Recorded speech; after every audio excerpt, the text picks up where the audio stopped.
नमस्कार दोस्तों, स्वागत है आप सबका मेरे YouTube चैनल में। दोस्तों, आज मैं आपको संतोषी माता व्रत कथा सुनाने जा रही हूँ।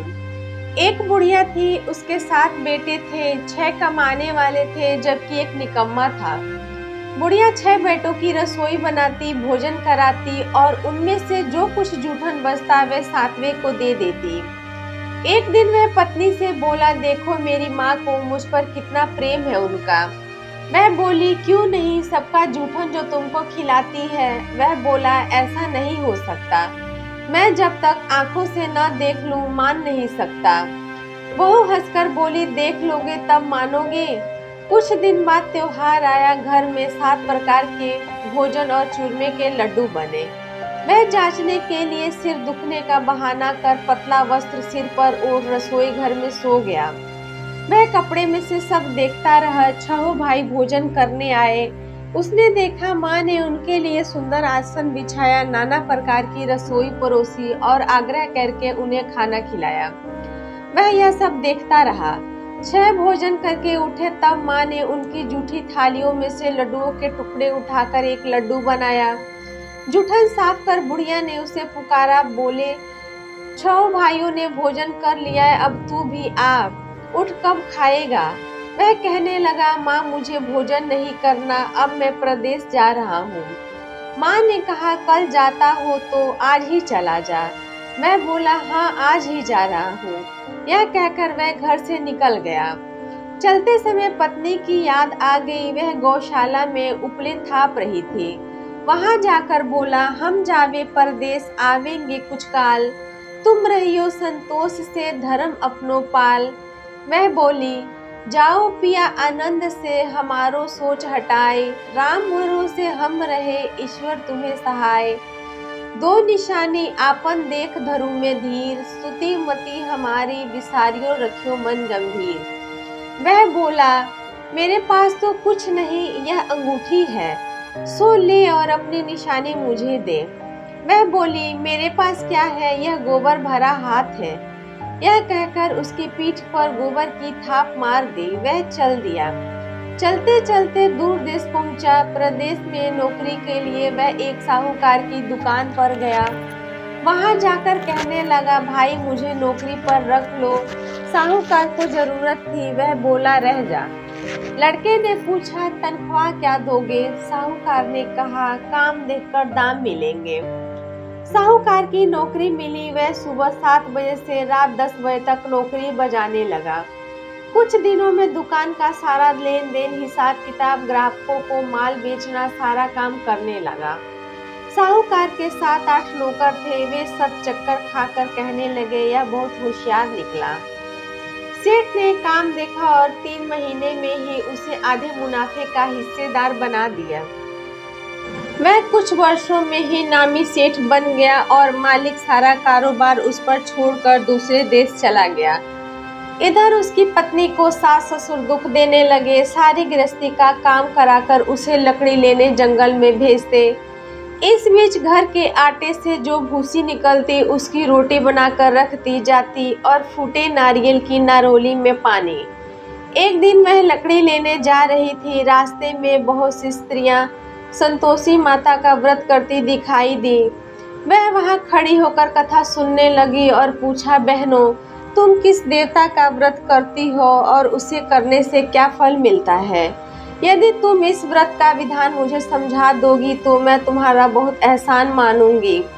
तब उनमें से एक स्त्री बोली, सुनो, यह संतोषी माता का व्रत है। इसे करने से निर्धनता दरिद्रता का नाश होता है और जो कुछ मन में कामना हो संतोषी माता की कृपा से पूरी हो जाती है। तब उसने उससे व्रत की विधि पूछी। वह भक्तन स्त्री बोली, 1.25 आने का गुड़ चना लेना, इच्छा हो तो 5.25 आने का लेना या 1.25 रुपये का भी सहूलियत के अनुसार लाना। बिना परेशानी और श्रद्धा और प्रेम से जितना भी बन पड़े सवाया लेना। प्रत्येक शुक्रवार को निराहार रहकर कथा सुनना। इसका क्रम न टूटे, लगातार नियम का पालन करते रहना। यदि कथा सुनने वाला कोई ना मिले तो घी का दीपक जला लेना। उसके आगे जल के एक पात्र भरकर कथा करना। जब कार्य सिद्ध न हो तो नियम का पालन करते रहना, कार्य सिद्ध हो जाने पर व्रत का उद्यापन करना। यदि किसी के ग्रह खोटे हो तो भी माता वर्ष भर में कार्य सिद्ध करती है। फल सिद्ध होने पर उद्यापन करना चाहिए, बीच में उद्यापन नहीं कर सकते। उद्यापन में 2.5 सेर आटे का खाजा तथा इसी परिणाम से खीर तथा चने का साग करना, 8 लड़कों को भोजन कराना। जहाँ तक मिले देवर जेठ भाई बंधु के ही हो, न मिले तो रिश्तेदारों और पड़ोसियों को भी बुला लेना, उन्हें भोजन करा यथाशक्ति दक्षिणा देना। माता के व्रत का पूरा नियम का पालन करना, उस दिन घर में खटाई न खाना। यह सुनकर बुढ़िया के लड़के की बहू चल दी, रास्ते में लकड़ी के बोझ को बेच दिया और उन पैसों से गुड़ चना ले माता के व्रत की तैयारी करने के लिए आगे चलने लगी। सामने मंदिर देखकर पूछने लगी, यह मंदिर किसका है? सब कहने लगे संतोषी माता का मंदिर है।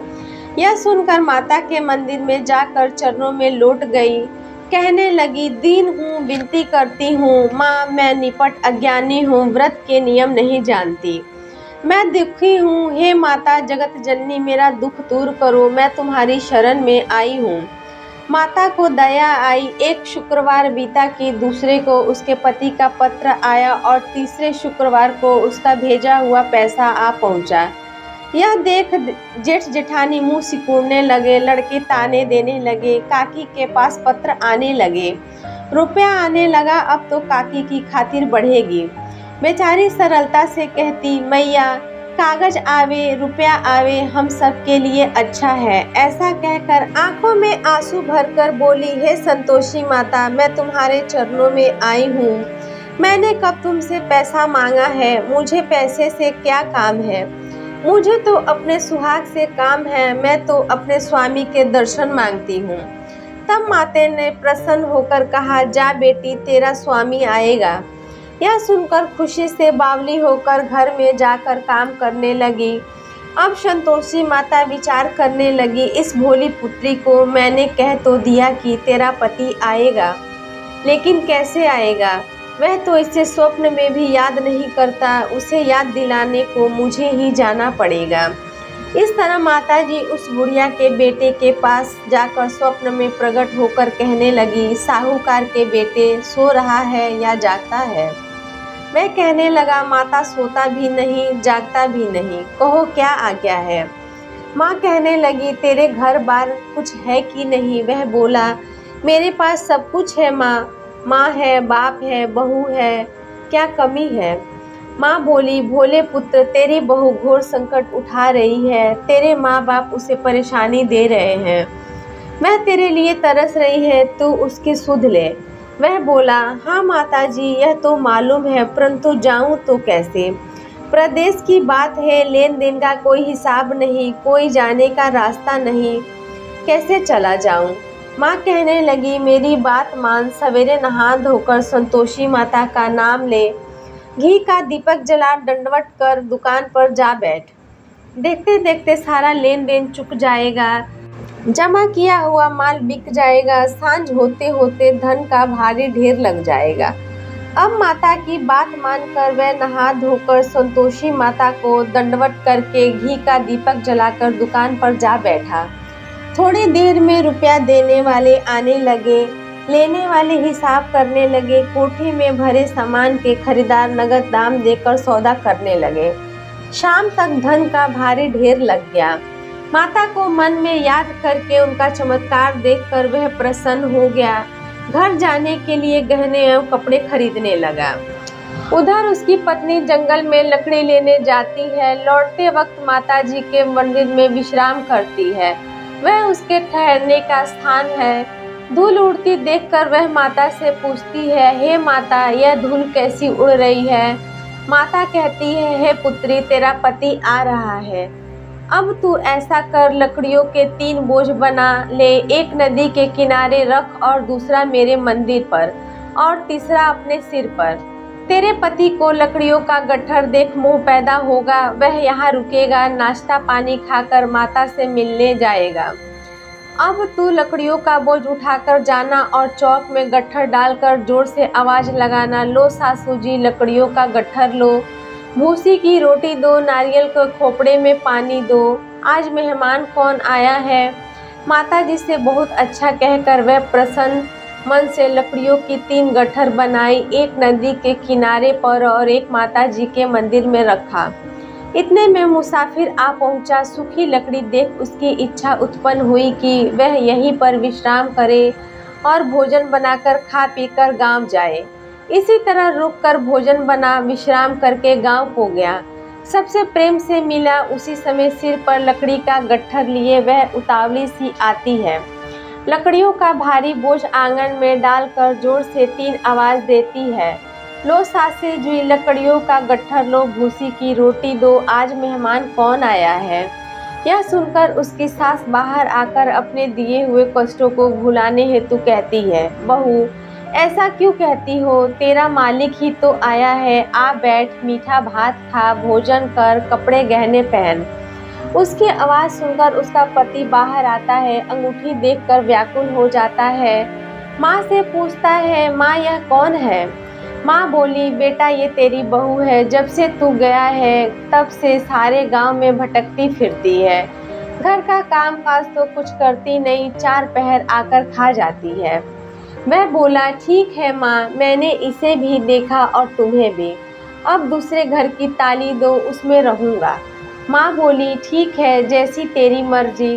तब वह दूसरे मकान की 3री मंजिल का कमरा खोल सारा सामान जमाया।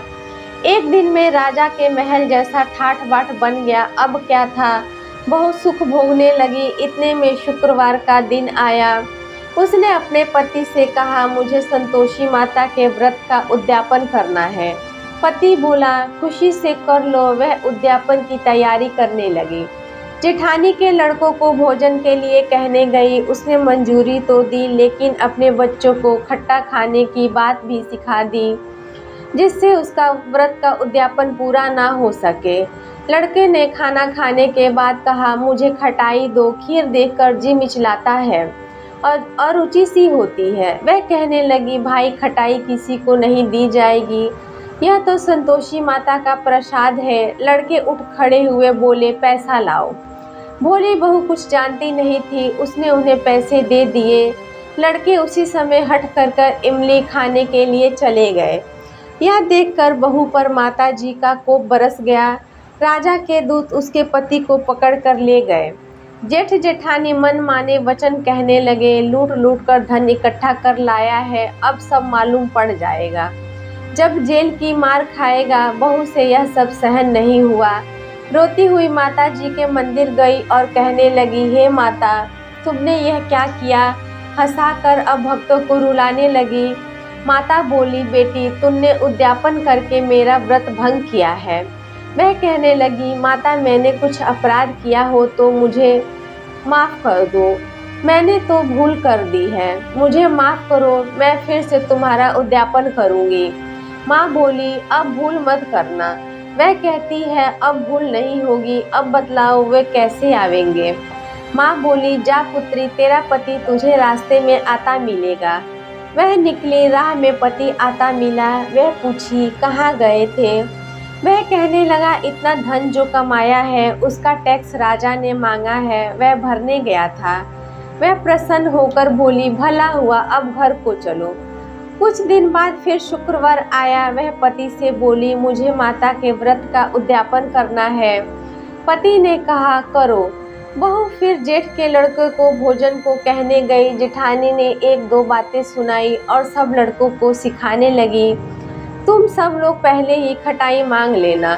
लड़के भोजन करने से ही पहले कहने लगे, हमें खीर नहीं खानी, हमारा जी बिगड़ता है, कुछ खटाई खाने को दो। वह बोली, खटाई किसी को नहीं मिलेगी, आना हो तो आओ, नहीं तो चले जाओ। वह ब्राह्मण के लड़कों को लाकर भोजन कराने लगी। यथाशक्ति दक्षिणा की जगह 1-1 फल देकर उन्हें प्रसन्न मन से विदा किया। माता की कृपा होते ही 9वें मास के उसके चंद्रमा के समान पुत्र रत्न की प्राप्ति हुई। पुत्र को पाकर प्रतिदिन माता जी के मंदिर को जाने लगी।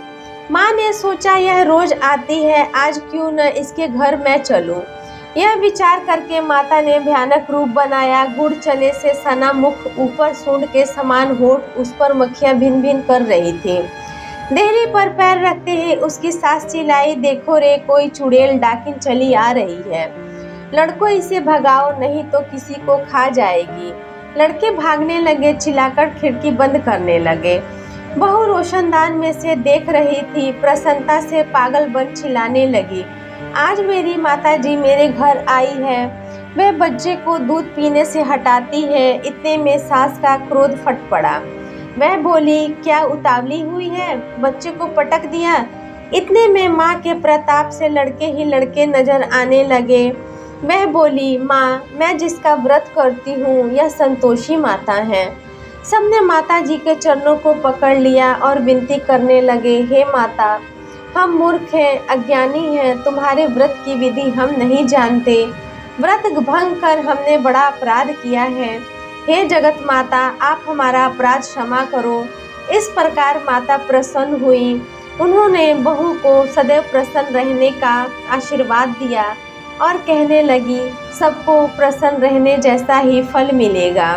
जो संतोषी माता की इस व्रत कथा को सुनेगा उसके सारे मनोरथ पूर्ण होंगे और वह सदैव खुश रहेगा। प्रेम से बोलिए संतोषी माता की जय। दोस्तों, उम्मीद करती हूँ मेरी आज की वीडियो आप सबको अवश्य ही पसंद आई होगी। वीडियो पसंद आई हो तो वीडियो को लाइक करके चैनल को सब्सक्राइब कर दें। दोस्तों, अपना कीमती समय देने के लिए दिल से शुक्रिया। Thanks for watching.